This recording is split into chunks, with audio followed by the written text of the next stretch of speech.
بسم الله الرحمن الرحيم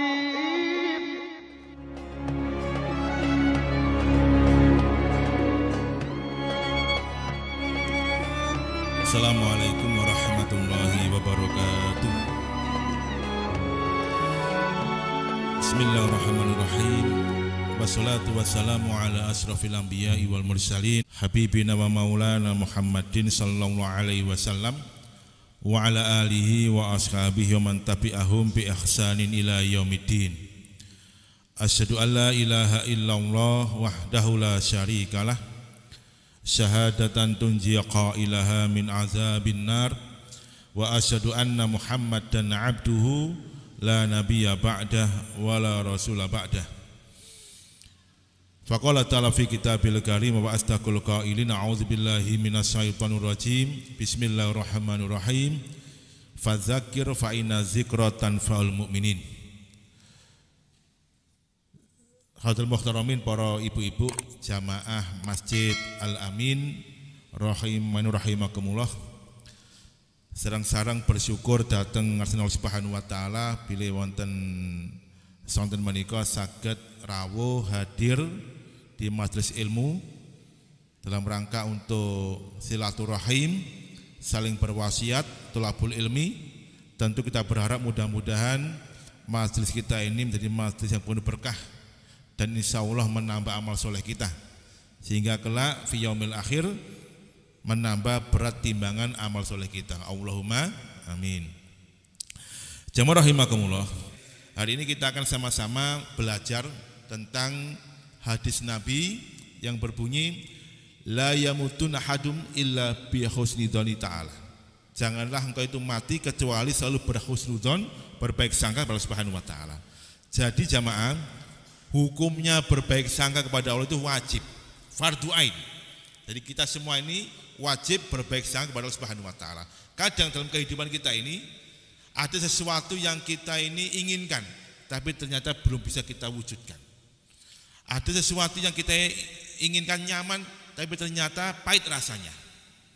Kita boleh berkeluh kesah tapi kemudian kita tidak boleh berburuk sangka pada Allah Subhanahu wa taala. Kita ingat kisah yang sangat fenomenal, yaitu kisah keluarga Nabiullah Ibrahim alaihissalam.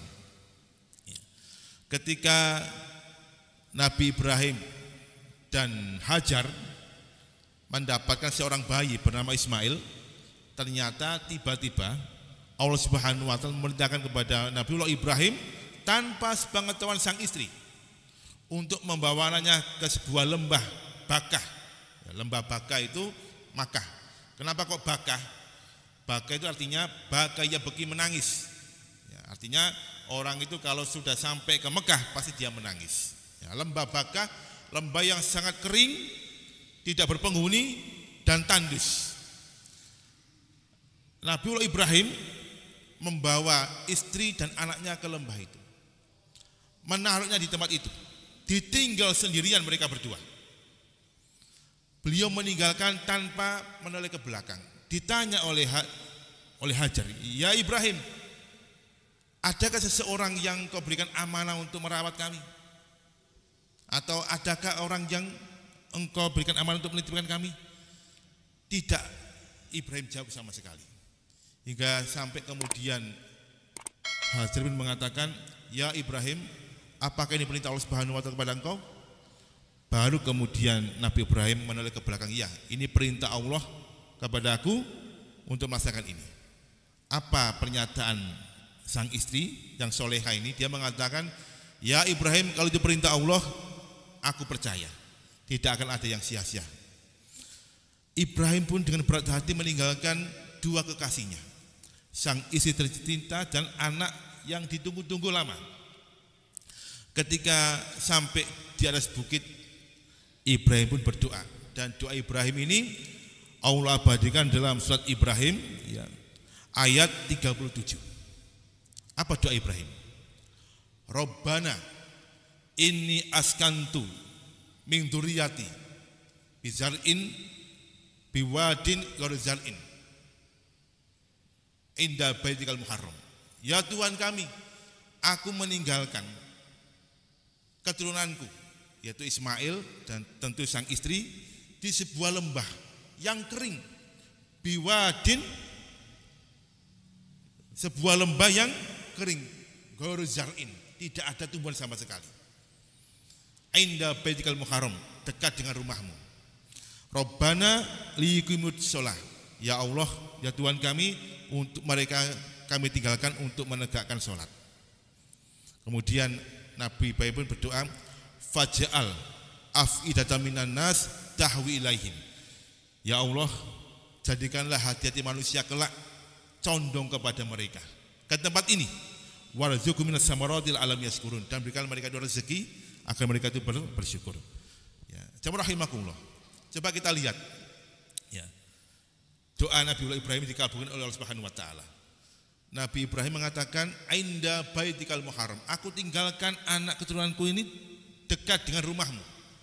Dan kemudian beberapa waktu kemudian Nabi Ibrahim diperintahkan oleh Allah untuk membangun Ka'bah.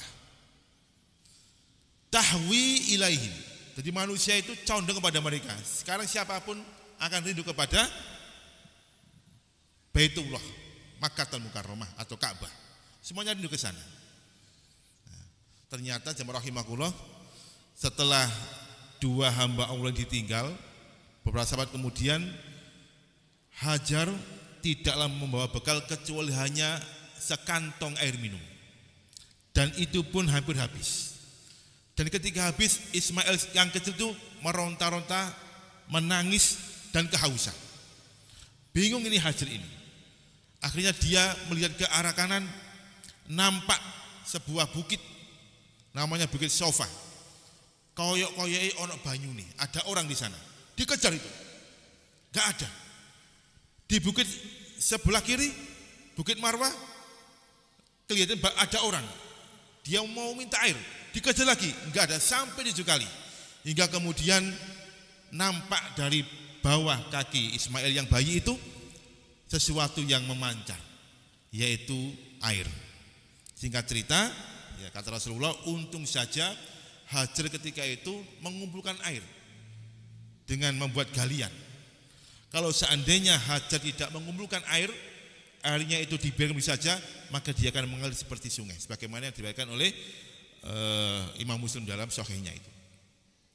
Nah, jemaah rahimahullah, hingga kemudian kita pun sadar bahwa kejadian ini muncullah ritual ibadah haji. Ada sa'i, Safa dan Marwah, ada air Zam-Zam yang kita kenal dengan ma'ul Zam-Zam 5.000 minum. Air Zam-Zam itu tergantung yang meminumnya. Singkat cerita, ya, setelah beberapa saat atau beberapa tahun Ismail besar dewasa, falamma balagha sa'ya, ketika Ismail sudah dewasa dan bisa diajak untuk nyambut gawe, sa'ya itu berusaha nyambut gawe. Ya. Tiba-tiba ada perintah lagi. Ya, ya bunayya, inni arafil manam anni asbahuka fangdur mata taruh. Wahai anakku, aku telah bermimpi, berkali-kali mimpiku ini. Mimpiku ini adalah berat sekali aku laksanakan, yaitu menyembelih engkau. Fangdur mata taruh, kira-kira bagaimana pendapatmu? Ya. Kalau kita jamaah punya anak, ya, nak, aku mengimpi nak, beli awakmu. Anak kita gimana? Ya, ngawur ya Pak, aku sik nom sampai itu dibelai kan gitu. Ya, fangdur mata taruh, apa pendapatmu itu? Kata Ismail yang soleh ini, dia mengatakan, ya abadif alma tu'mar, wahai bapak, ini perintah Allah, laksanakan. Ya, maka saat ini insya Allah minas sabirin, nanti engkau akan menemukanku termasuk orang-orang yang sabar menegakkan perintah Allah Subhanahu wa taala. Berat jemaah rahimakumullah, tapi kita berhusnudzon, berbaik sangka, karena ini adalah perintah Allah Subhanahu wa taala. Ketika naik ke atas bukit untuk menyembelih Ismail, ternyata wafadaina bizibhin azim. Ismail kami ganti dengan penyembelihan yang sangat agung, yaitu seekor domba atau kambing. Ini husnudzon, sosok Ismail sang anak kecil ini dan sang istri solehah yaitu Hajar dan juga Nabi Ibrahim alaihissalam. Ternyata husnudzon itu membuahkan hasil.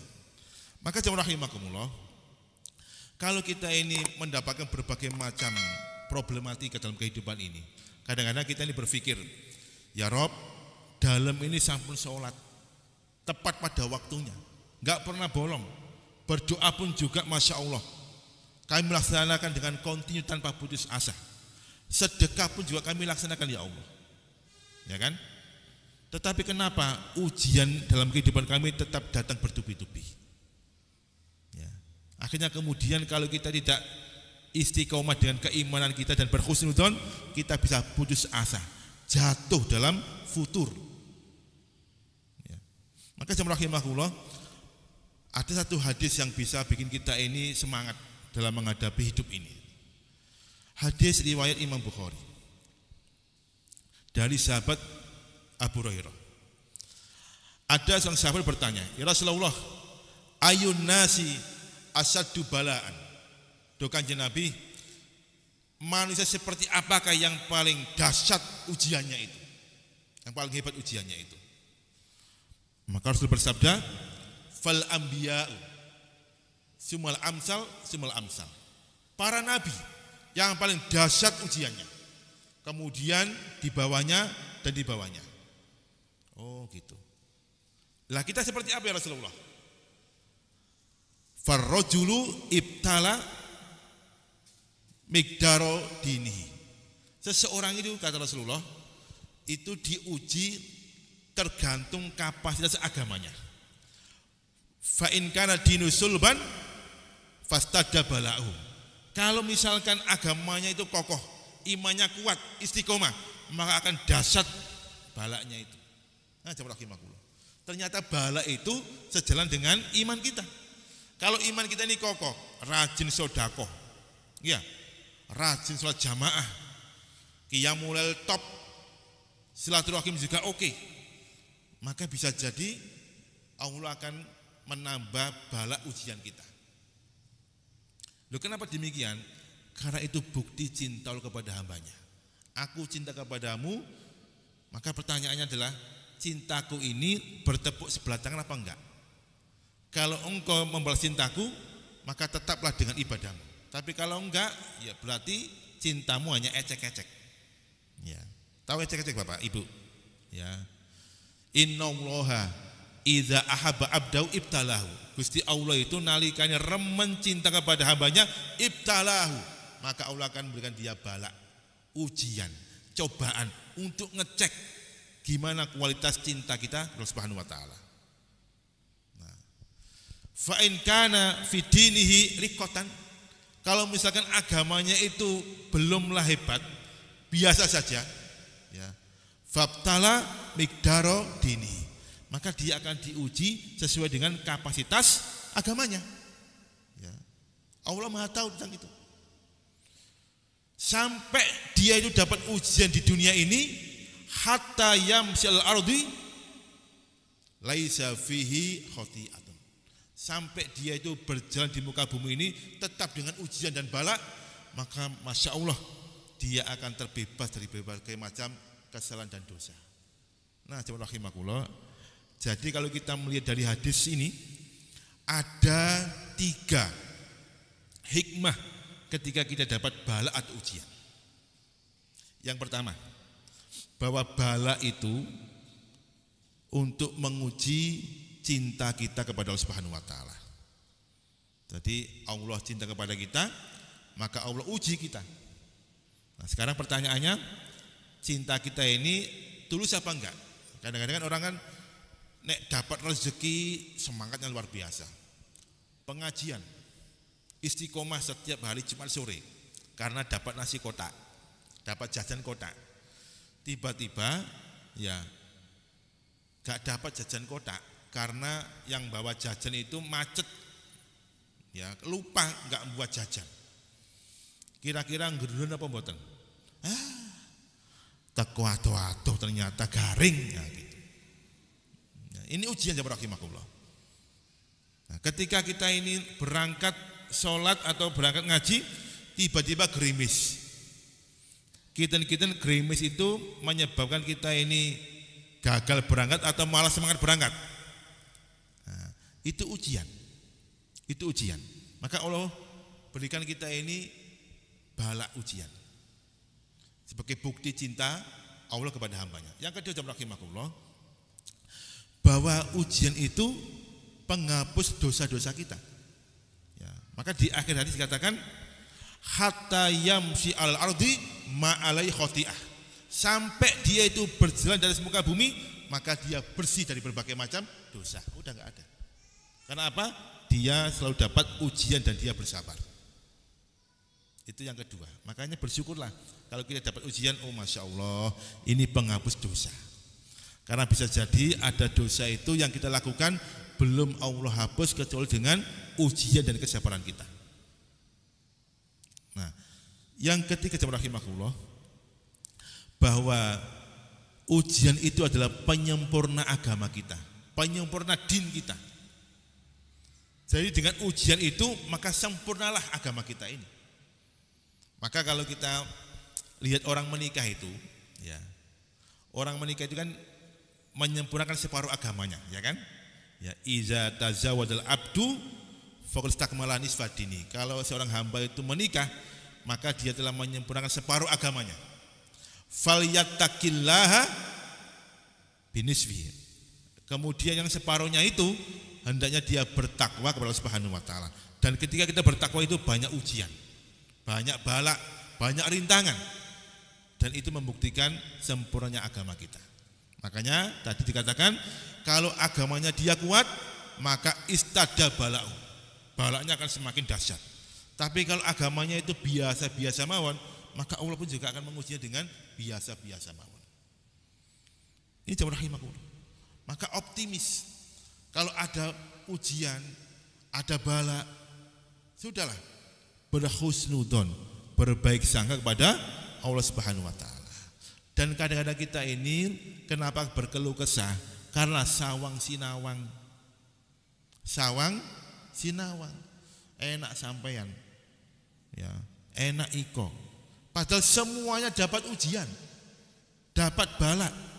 Ya, dapat ujian. Artinya senyampang dia itu beriman pasti ada ujian di sana. Nah, karena kita sawang sinawang akhirnya kita berkeluh kesah. Ini yang pertama, jamaah rahimakumullah. Jadi dengan berhusnudzon akan memunculkan optimisme dalam kehidupan kita. Apapun terjadi tetap berhusnudzon, berbaik sangka kepada Allah Subhanahu wa taala. Yang kedua, jamaah rahimakumullah, berbaik sangka itu akan melahirkan yang namanya butuh kepada Allah Subhanahu wa taala. Kita semuanya ini butuh kepada Allah Subhanahu wa taala. Dan bukti minimal orang butuh itu berdoa. Jadi bukti minimalnya orang butuh adalah berdoa, memohon, jaluk kepada Allah Subhanahu wa taala. Maka kalau ada hamba Allah yang sombong, merasa dirinya cukup, wastaghna Allah, cukup ya, wis gak butuh Gusti Allah, gak pernah berdoa, Allah marah itu. Allah marah. Man lam yas'alillah yaghdab alaihi. Barang siapa yang gak pernah berdoa kepada Allah, maka Allah akan murka, marah kepada dia. Allah itu suka kalau diminta. Suka sekali. Maka titik minimal orang butuh itu adalah berdoa, bermunajat, jaluk kepada Allah Subhanahu wa taala. Terutama ba'da salat maktubah. Setelah salat wajib, lenggah sejenak, kemudian berdoa. Ojo gopo goreng iwak klothok. Nggih, lenggah sejenak. Nah, dan jaminannya kata Rasul, ma min muslimin yada'ullaha ta'ala bida'watin ala ghairi qati'ati rahim wala ismin ya, illa atawallahu bi ihdamin salasin. Tidaklah seorang mukmin itu ketika dia berdoa memohon kepada Allah Subhanahu wa taala, asalkan doanya itu wala qati'ati rahim, tidak ada memutus silaturahim, walaisa fihi ismun, doanya enggak ada dosa sama sekali. Jadi doanya untuk kebaikan, untuk saudaranya kebaikan, untuk orang tuanya kebaikan, enggak ada namanya putus silaturahim. Lah ya Ustaz, kula niki duwe tangga, manasno ati. nek waya teratur, kula niki ngeteri, ya. Duwe jajan ya tak paringi. Ngoten niku. Tangga kula niku nek duwe jajan gak tau blas kaya iblas. Dikai ambune tok. Jengkel mati, malas mati. Ngoten niku Bu, ojo sampai berdoa yang jelek untuk tetangga kita. Enggak boleh. Wala qati'atir rahim. Tidak ada doa yang bernuansa memutus silaturahim. Maka kata Rasul, illa ataulahu bi ihdamil salasin. Kecuali akan Allah kabulkan dengan salah satu dari 3 cara. Jadi semua doa kita yang isinya kebaikan pasti Allah akan kabulkan. Karena ini bukti butuh kita Allah Subhanahu wa taala. Hanya kemudian ada 3 cara bentuk pengkabulan doa kita. Yang kadang-kadang kita ini enggak paham. Kepenginnya jaluk sesuai dengan kemauan kita. Padahal Allah Maha tahu tentang kondisi kita masing-masing. Yang pertama kata Rasul, imma ayu ajilallahu da'watahu fit dunia. Bisa jadi doa yang kita minta itu Allah segera kabulkan di dunia. Ya Allah, kula niki kagungan anak perawan, mugi-mugi Pak Daryadin oleh jodoh dilamar anaknya Pak Ustadz. Oh Masya Allah, Syawal oleh lamaran, Allah kabulkan dengan segera. Ya Allah, Bapak niki bolak-balik yang kantor, budal isuk mulai yang kantor. Ngaten niki tanggal 30 niku nggih seret ya Allah. Mbok menawi tanggal 1 tanggal kali rekeninge wonten isine. Ngoten niku Bu, subhanallah, tanggal 1 gajian ana rekeninge, ana isine. Dikabulkan Allah Subhanahu wa taala. Nggih. PNS ya. Atau bisa jadi kata Rasul, imma ayudakhirallahu fil akhirah. Bisa jadi Allah simpan doa-doa kita itu dan Allah kabulkan kelak di akhirat. Ini yang lebih indah. Ya, jadi kita berdoa di dunia belum dapat tapi Allah simpan di akhirat kelak. Atau bisa jadi kata Rasul, wa imma ayin salifallahu lahu anisu. Bisa jadi Allah kabulkan dengan cara Allah hindarkan dia dari berbagai macam kejahatan-kejahatan. Itu bentuk pengkabulan. Ada orang tua yang usianya sudah 60-70 tahun berdoa kepada Allah, ya Rob, kemarin hari raya anak putriku gak datang. Bawa menawi mangke pas Idul Adha beli sapi anak putriku teko. Ya. Ternyata Idul Adha gak datang. Apakah tidak Allah kabulkan? Allah kabulkan. Dengan cara apa? Subhanallah, panjenengan Yusuf 70 sik tahes, sik sehat, sik seger, gak kena diabetes, gak kena kolesterol, gak kena rematik. Itu bentuk pengkabulan Allah kepada kita sebagai hambanya. Ya. Jadi ini jamaah rahimakumullah. Maka ketika Rasul mengutarakan seperti itu, para sahabat tersenyum. Oh, ngoten nggih. Ternyata setiap doa hamba Allah itu pasti akan Allah kabulkan dengan 3 cara itu. Ya Rasulullah, izan nuksir. Nah, kalau gitu itu kanjeng Nabi, kami akan memperbanyak doa sebanyak-banyaknya. Karena semua doa pasti Allah akan kabulkan. Apa kata Rasul? Wallahu aksar. Dan Allah lebih banyak lagi caranya untuk mengabulkan doa-doa hambanya. Nah, jamaah, jadi selalulah berhusnudzon, berbaik sangka kepada Allah dengan cara apa? Butuh kepadanya. Kalau berdoa yakin, ya, fas'alullaha, ya, mintalah kepada Allah, ya. Kemudian fayakinu bil ijabah, dan yakinlah dengan ijabahnya itu. Jangan berdoa seperti ini. Ndonga bolak-balik pancet ae. Pegel. Wis besok gak ndonga wis. Jangan. Ya, atau anak kita doakan, ya Allah, anak saya ini mudah-mudahan besok pulang dari pesantren Al-Amin misalkan bisa keterima di Universitas Islam Madinah misalkan. Ya, jangan gubuk, pasti Allah akan kabulkan. Ya, dengan berbagai macam cara. Dengan catatan yakin dengan doa kita. Jangan nggak yakin. Aku iki ndonga kira-kira dijabahi enggak ya? Gak yakin aku lo jangan ya. Doa harus yakin. Itu yang kedua. Nah, yang ketiga jamaah rahimakumullah, orang yang berbaik sangka itu ternyata dia akan menjaga lisannya. Menjaga lisannya. Hati-hati. Lisan ini sangat dahsyat. Kata Rasul, amsik alaika lisanaka, jaga lisanmu. Ya. Biasanya itu yang pintar jaga lisan, yang ngomongnya akeku bapak atau ibu kira-kira.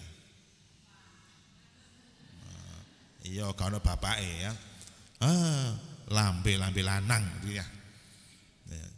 Jadi jaga lisan kita jamaah rahimakumullah. Maka ada lisan itu, ya, karena dia itu berhusnudzon, kemudian Allah puji dengan pujian yang sangat luar biasa. Lisan apa? Lisan yang mengajak untuk kebaikan. Itu Allah uji dengan ujian yang sangat luar biasa. Waman ahsanu qaulan mimman da'a ila Allah wa amila sholihan. Waman ahsanu qaulan, dan siapakah yang paling baik lisannya, perkataannya, daripada orang-orang yang berdakwah kepada Allah Subhanahu wa taala.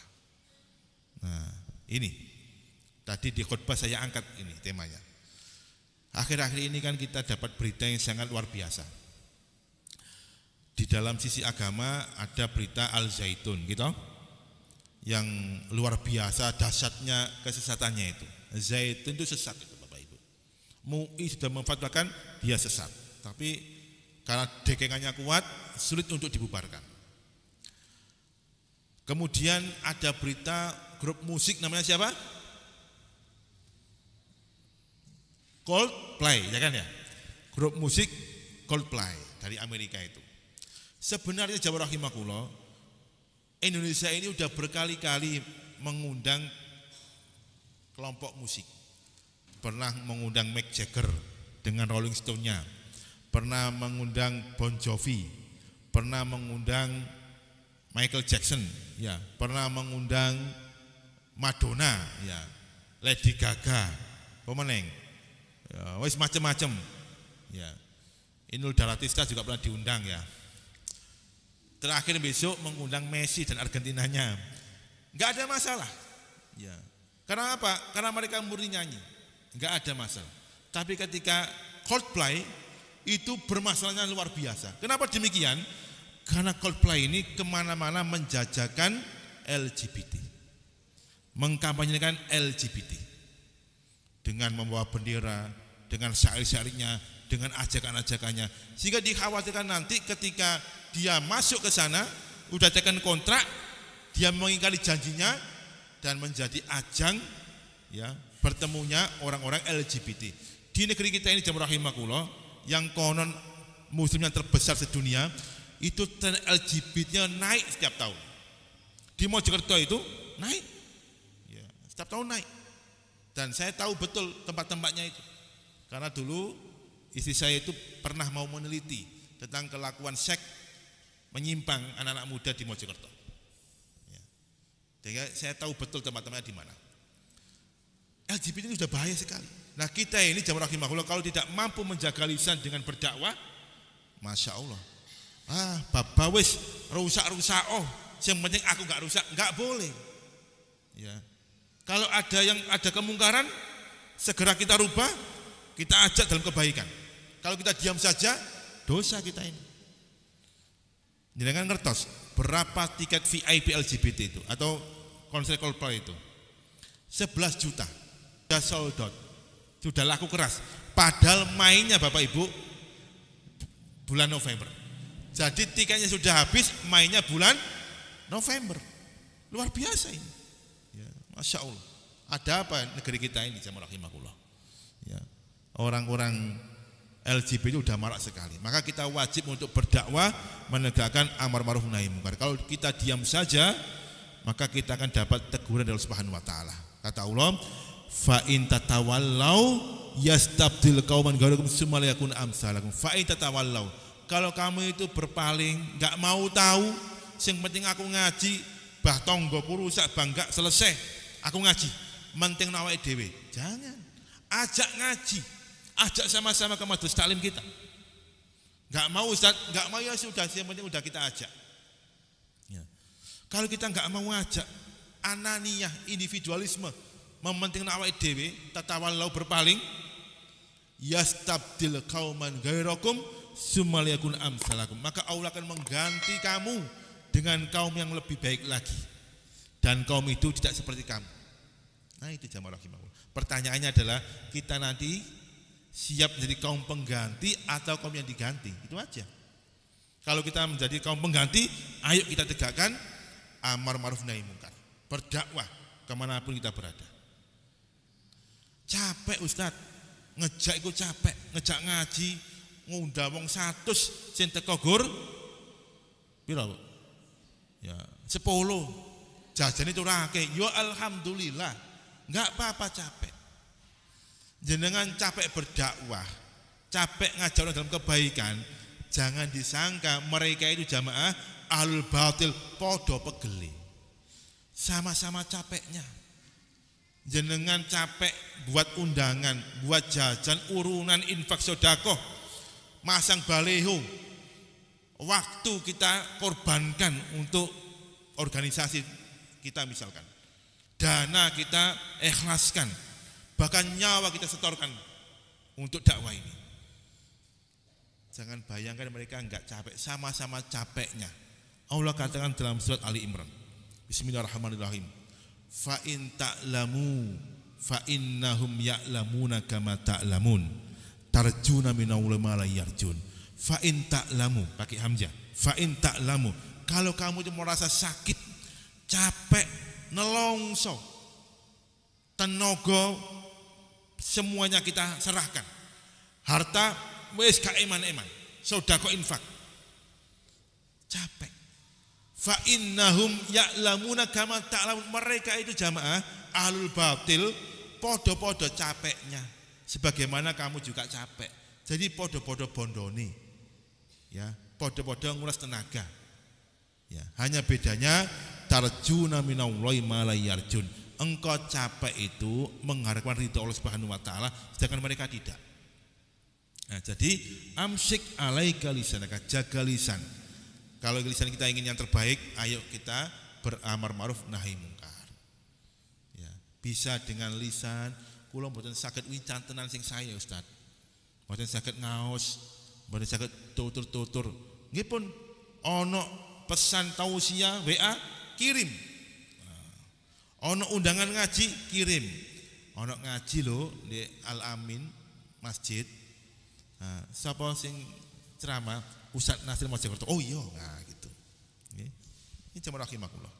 Ya, amsik alaika lisan, jaga lisannya. Sehingga kalau kita ini dapat masalah, sudah kita ucapkan alhamdulillah ada masalah. Ya. Subhanallah, mudah-mudahan Allah Subhanahu wa taala membantu kita dalam masalah ini. Justru kalau kita ini hidup gak ada masalah, gak enak. Ya, hidup gak ada masalah itu gak enak. Bisa jadi nanti nek jarine wong Jawa mendol buri. Ngerti mendol buri? Ya, kontanya di belakang kan tambah sakit nanti. Jadi kalau kita ada masalah, itu nyaman hidup kita itu. Subhanallah. Apalagi kalau sudah berkeluarga, ada masalah itu berkah. Enggak ada masalah juga berkah. Enaknya berumah tangga seperti itu. Maka jaga lisan kita, jangan sampai kemudian menyalahkan takdir. Wesa, bapak kecelakaan, kandhani kok, mangane gak budal, gak kecelakaan jenengan itu. Makane dituturi gak gelem. Nah, jaga lisan. Semuanya berjalan dengan qudratullah. Itu yang ketiga.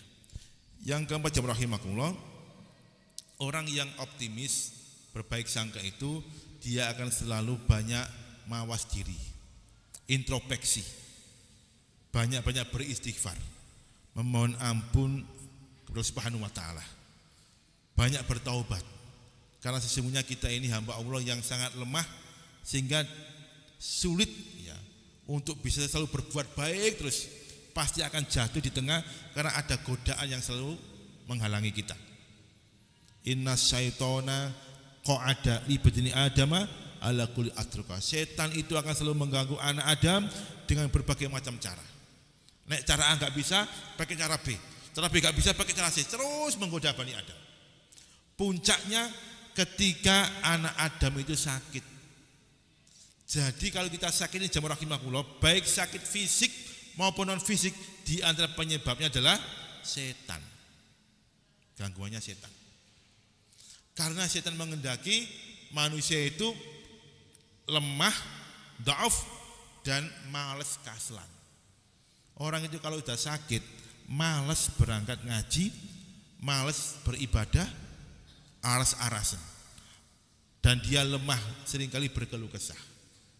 Nah itu jamaah rahimakumullah. Maka banyak-banyaklah mawas diri. Sehingga kalau ada orang yang sakit di keluarga kita, itu wajib ditunggu, tidak boleh ditinggal. Karena ketika itu setan menguasainya. Ada jamaah itu tanya, Ustaz, ini ibu saya ini sakit stroke Ustaz, pripun sholati? Tetap sholat, sampean sebagai anaknya tetap menjaganya semaksimal yang dia mampu. Fattaqullaha mastata'tum, bertakwalah kamu kepada Allah semaksimalnya kamu bisa. Kalau sholatnya gak bisa berdiri karena kakinya pincang, sakit, diabetes, rematik, gak sakit ngadeg Ustaz, duduk, ya lenggah nggih boten sakit Ustaz. Loh kenapa gak bisa? Udunen 4 semene ini kiwekten, ya gede-gede. Ya udah kalau gitu wabil jambi, dengan cara berbaring. Berbaring gak bisa, ya karena ada sesuatu yang menyebabkan dia gak bisa berbaring dengan baik, ya sudah dituntun sampai dia dikasihkan bisikan isyarat, ayo sholat, tak tuntun. Kalau udah nggak bisa ya disolati. Ya, jadi jemaah rahimakumullah, ya ini kalau nggak kita jaga, setan akan masuk menggodanya dan dia nggak sholat. Pada sholat itu kewajiban yang tidak boleh kita tinggalkan apapun kondisi kita. Sebagaimana Allah katakan di dalam surat Al-Hijr ayat 59, Bismillahirrahmanirrahim, wa'bud rabbaka hatta ya'tiyakal yakin. Sembahlah Allah, sholat sampai ajal itu menjemputmu. Artosipun selama nyawa di kandung badan jangan pernah meninggalkan sholat. Nah, ketika kita ini berhusnudzon, banyak-banyaklah mawas diri, beristighfar, bertaubat kepada Allah Subhanahu wa taala. Karena yang namanya nyawa ini milik Allah Subhanahu wa taala, kita enggak pernah tahu. Kemana pun kita berada, jangan lupa untuk beristighfar. Cukup mengatakan astagfirullahaladzim, astagfirullahaladzim. Jenengan berangkat dari rumah ke pengajian sini, lisannya mengatakan astagfirullahaladzim, astagfirullahaladzim, astagfirullahaladzim. Jenengan nyapu-nyapu rumah, ya, jangan lupakan istighfar, astagfirullahaladzim, astagfirullahaladzim. Masak sego lodeh, jangan lodeh, goreng tempe, iwak klothok, ya, dadar ndok, tetap mengucapkan lafaz astagfirullahaladzim, astagfirullahaladzim, astagfirullahaladzim. Gawe kopi ke bapake, astagfirullahaladzim. Semuanya di mana kita berada istighfar, kecuali di kamar mandi, nggak boleh. Ya. Kenapa demikian jemaah rahimakumullah? Ini nanti akan bermanfaat kelak fi yaumil akhir. Kita nggak pernah tahu bagaimana posisi kelak kita fi yaumil qiyamah, nggak pernah tahu. Nanti fi yaumil mizan, ketika perhitungan semua amal-amal kita juga nggak paham. Ashabul yamin menerima catatan rapot amal kita dengan tangan kanan atau ashabus shimal tangan kiri, kita nggak pernah tahu jemaah rahimakumullah, nggak pernah tahu. Tapi kita punya andalan. Setiap saat lisan kita ini nggak pernah basah dengan istighfar, astagfirullahaladzim, astagfirullahaladzim. Apa kata Rasul? Tuba liman wajada fi sakhifatihi istighfaran katsiran. Tuba, beruntunglah orang itu ketika kelak menemukan dalam catatan amalnya itu banyak istighfarnya. Subhanallah. Apa beratnya ngomong istighfar? Ya. Ini optimisme kita berkhusnudzon kepada Subhanahu wa taala bahwa setiap dosa itu pasti akan Allah ampuni. Nah, jemaah rahimakumullah, oleh karena itu kita bolehlah ada masalah nelongso, nangis, berkeluh kesah. Ada momen tertentu, waduh, tidak sesuai harapan kita, bolehlah kita nelongso. Tapi tetap istighfar. Kemudian jangan pernah menyalahkan takdir, apalagi kemudian bersuudzon kepada Allah Subhanahu wa taala. Itu yang paling penting. Insyaallah kita semuanya akan selalu diberikan kebaikan di dunia wal akhirah. Allahumma amin. Yang terakhir jemaah rahimakumullah, Setiap dosa yang kita lakukan, jangan pernah lepas untuk bertobat kepada Subhanahu wa taala. Saya ini Ustaz, ya, dosa, bertobat. Engkau dosa maneng, ya bertobat lagi. Engkau dosa maneng, bertobat lagi. Apa enggak lebih baik dirapel mawon, sedina bertobat? Jangan. Itu menyalahi aturan Allah Subhanahu wa taala. Kita buka surat An-Nisa, surat yang keempat, ayat 18 dan 19. Bismillahirrahmanirrahim. Innama taubatu 'alallahi lilladzina ya'maluna su'a bijahalatin summa yatubuna min qarib faulaika yatubulu 'alaihim. Sesungguhnya taubat kepada Allah itu hanya berlaku bagi hamba Allah yang berbuat satu dosa. Ya. Su itu mufrad, satu dosa. Summa yatubuna min qarib, kemudian dia segera bertaubat. Faulaika yatubulu 'alaihim. Orang seperti ini maka Allah akan terima taubatnya. Jadi berbuat dosa, taubat. Berbuat dosa mana? Ya taubat lagi. Enggak ada masalah. Karena fa innallaha ghafurur rahim. Karena Allah itu Maha Pengampun lagi Maha Penyayang. Justru yang salah adalah ketika kita rapel. Dirapel ya kesuwen. Engkau nanti malam jam 2 bangun qiyamul lail ngerapel semua dosanya. Jangan. Karena nyawa itu milik Allah Subhanahu wa taala. Kita enggak akan tahu bagaimana posisi kita nanti. Walaisa litaubatu lilladzina ya'maluna sayyi'at. Dan taubat enggak berlaku kata Allah bagi orang-orang yang melakukan banyak dosa. Ngerapel tadi itu. Engkau. Dirapel. Sayyi'at itu adalah bentuk jamaknya. Hatta idza hadra hadamul maut, hingga kemudian datanglah ajal menjemputnya. Dan kita enggak pernah tahu ajal itu datang menjemput kita seperti apa, kita enggak tahu. Malaikat maut itu datang pada kita, menjemput kita, kita enggak tahu. Ya. Banyak orang itu matinya mati apa Bu? Dadak. Mari ngaji, ngopi mati. Namanya mati apa itu? Ya, kabeh mati yo dadak Bu. Ya, enggak ada mati enggak dadak. Nek mati enggak dadak kan enak. Pak Nasir, nanti jam 12 malam kamu mati. Persiapan. Siap Pak Malaikat. Ojo jam 12 lah. Kira mari subuh lah. Enggak iso jam 12. Kita enak kalau diberitahu gitu kan ya. Tapi mati itu datanya baghtatan. Ujuk-ujuk. Seketika itu juga. Apapun posisi kita. Hatta idza hadara hadamul maut, sampai mati itu datang. Qala inni tubtul an, ya Allah sekarang aku bertobat. Apa kata Allah? Walalladzina yamutuna illa wa hum kufar. Orang seperti ini enggak akan Allah terima taubatnya dan matinya dalam keadaan kekufuran. Ya, ada orang yang sehat walafiat, seger meger tibanya besok meninggal dunia. Ada orang sakit, ya, yoga mati-mati, ya, macam-macam. Maka jemaah rahimakumullah, ketika kita berbuat dosa kesalahan, istighfar dan bertobat agar Allah Subhanahu wa taala segera mengampuni dosa-dosa kita. Baik, itu yang bisa saya sampaikan. Sekali lagi, ayo kita berbaik sangka, berhusnudzon kepada Allah Subhanahu wa taala, dan ini hukumnya wajib. Kita boleh berkeluh kesah karena itu manusiawi, tapi jangan sampai kemudian kita ini menyalahkan takdir, apalagi kemudian menyalahkan Allah Subhanahu wa taala, ya. Monggo. Ada waktu 10 menit, Mbak Menawi ada yang mau tanya, kami persilakan.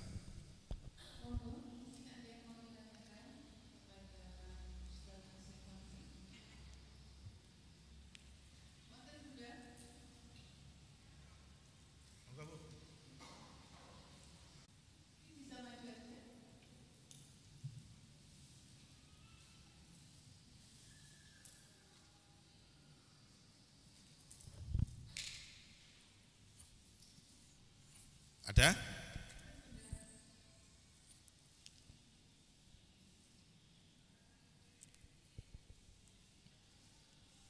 Ya. Baik, Pak Jonathan, ya, alhamdulillah, berarti saya pulang lebih cepat ya. Ya, Baik Bapak Ibu rahimakumullah, tetap semangat nggih, apapun yang terjadi dalam kehidupan kita itu merupakan qadratullah. Ya, takdir yang telah Allah tetapkan dalam kehidupan kita. Semuanya itu berputar dengan takdir Allah Subhanahu wa taala. Kul la yusibana illa ma katabahu lana. Katakan ya Muhammad, tidaklah musibah itu menimpa kami kecuali telah Allah takdirkan pada kita sekalian. Jadi tetap berhusnudzon, berbaik sangka Allah Subhanahu wa taala, banyak berdoa dan banyaklah beristighfar. Mudah-mudahan Allah Subhanahu wa taala meridhoi kita semuanya. Allahumma amin. Baik, kita dengan doa bersama-sama. Bismillahirrahmanirrahim. Allahumma sholli ala Muhammadin wa ala alihi wa sallam bi rahmatikal arhamar rahimin. Rabbana ighfir lana dzunubana wa kafir 'anna sayyi'atina wa tawaffana ma'al abrar. Rabbana dzalamna anfusana wa illam taghfir lana wa tarhamna lanakunanna minal khasirin. Rabbana la tuzigh qulubana ba'da idh hadaitana wa hab lana min ladunka rahmah innaka antal wahhab. Rabbana atina min ladunka rahmatan wa hayyi' lana min amrina rasyada. Allahumma kfina bihalalika an haramik wa aghnina bi fadlika amman siwaka ya rabbal alamin. Rabbana atina fid dunya hasanah wa fil akhirati hasanah wa qina adzabannar. Subhana rabbika rabbil izzati amma yasifun wa salamun alal mursalin walhamdulillahi rabbil alamin. Aku qouli hadza. Assalamualaikum warahmatullahi wabarakatuh.